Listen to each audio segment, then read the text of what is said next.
রাত কিন্তু অলমোস্ট 2টা বেজে 19-20 হবে। এই মুহূর্তে আমার হাজব্যান্ডের আবদার, সে দই চিড়া খাবে। সে দিনের বেলায়ও বলতেছিল যে সে দই চিড়া খাবে, আর এই জন্য সে কলা এনেছে, আর দই আগে থেকেই ফ্রিজে ছিল, আর নারকেল এনেছে।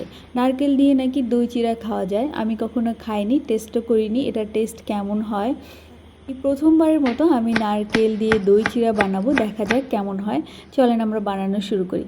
প্রথমেই আমি নারকেলটাকে কুচি কুচি করে একটু কেটে নেব। এটা নাকি নারকেল কোরানো যে থাকে সেটা দিয়ে কোরালে ভালো হয়, এটা একটু সফট হয়, তবে সেটা আমার কাছে ছিল না, তাই আমি নারকেলটাকে একদম কুচি কুচি করে কেটে নিচ্ছি। আসলে মানুষের মধ্যে যেমন ভিন্নতা থাকে, তেমনি কিন্তু খাবার দাবারেও এরকম থাকে। এক একজনের খাবার খাওয়ার ধরন এক এক রকম, এক একজন এক এক রকমভাবে খেতে বেশি পছন্দ করে। দই যেহেতু আমার ফ্রিজে আগে থেকে আনা ছিল, তাই আমি কিছু সময়ের জন্য রেস্টে রাখবো। আর চিড়াগুলি আমি আগে ভালো মতো ওয়াশ করে নিয়েছি। এখন আমি একটা বড় বাটিতে চিড়াগুলি অল্প অল্প পরিমাণে দিয়ে দিব, মানে যতটুকু লাগে আর কি।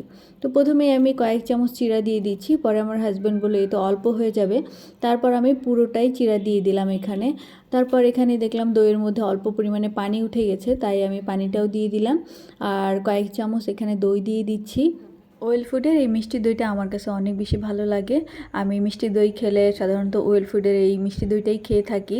অন্যান্য অনেক ব্র্যান্ডের মিষ্টি দই আছে, তবে আমার কাছে মনে হয় যে তাদের থেকে ওয়েল ফুডেরটা অনেক বেশি বেটার, তাই আমি দই আনলে এই দইটাই নিয়ে আসি বাসায়। আমি কিন্তু চিড়ার উপরে দইটা দিয়ে দিয়েছি, এখন আমি কলা কেটে দেব। অনেক দোকানে দেখতাম যারা দই চিড়া বিক্রি করে তারা সাধারণত কলাটাকে এভাবে কেটে দেয়, তো আমিও এভাবে কাটা ট্রাই করলাম, দেখলাম যে আসলে খুব বেশি কঠিন না, খুব ইজিলি কাটা যাচ্ছিল।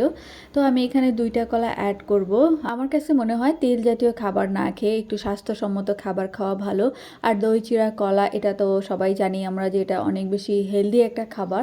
এটা সকালের নাস্তায় অথবা বিকেলের নাস্তায় কিন্তু খাওয়া যেতে পারে।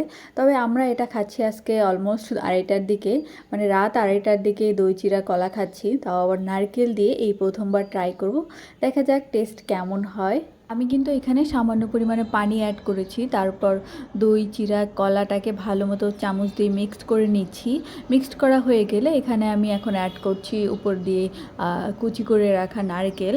তো নারকেল দেওয়া হয়ে গেলেই কিন্তু আমার দই চিড়া কলা নারকেল একদমই রেডি, তারপর কিন্তু খাওয়ার পালা। এটা টেস্ট নতুন করে কিছু বলা নাই, জাস্ট এখানে অ্যাড হয়েছে নারকেল কুচি, তবে নারকেলটাকে কুড়িয়ে দিলে মানে আরেকটু সফটভাবে যদি কুচানো যেত তবে এটার টেস্ট আরও বেড়ে যেত। তো আমার কাছে যেহেতু ছিল না, তবে আমি এখানে চাকু দিয়েই কেটে দিয়েছি। তো এই ছিল আমার আজকের ভিডিও, দেখা হবে অন্য কোনো ভিডিওতে। সেই পর্যন্ত সবাই ভালো থেকো, সুস্থ থেকো। আর আমার ভিডিও যদি তোমাদের ভালো লাগে, লাইক, কমেন্টস অ্যান্ড আমার চ্যানেলটি সাবস্ক্রাইব।